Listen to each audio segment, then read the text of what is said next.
सबका आपके अपने चैनल चौका इंडस्ट्री अकेडमी में।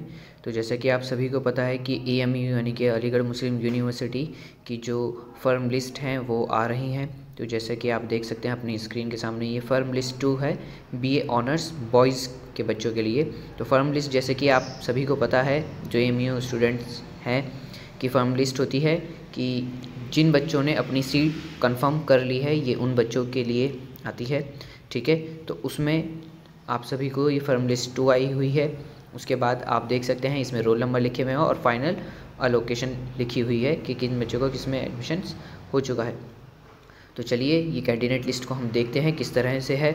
और सबसे पहले रिक्वेस्ट उन बच्चों से जिन बच्चों ने हमारा चैनल सब्सक्राइब नहीं करा है, चैनल को सब्सक्राइब कर लें ताकि आपको इसी तरह की वीडियोस सबसे पहले मिल सके। तो चलिए देखते हैं कि किस तरह की इसमें बच्चों का इसमें एडमिशन्स हो गया है।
उम्मीद करते हैं आप सभी को अपने जो रोल नंबर हैं वो मिल गए होंगे और उन सभी बच्चों को बहुत बहुत मुबारकबाद चॉक एंड डस्टर एकेडमी की तरफ से। तो जल्द मिलते हैं एक और नई वीडियो के साथ। Thanks for watching this video.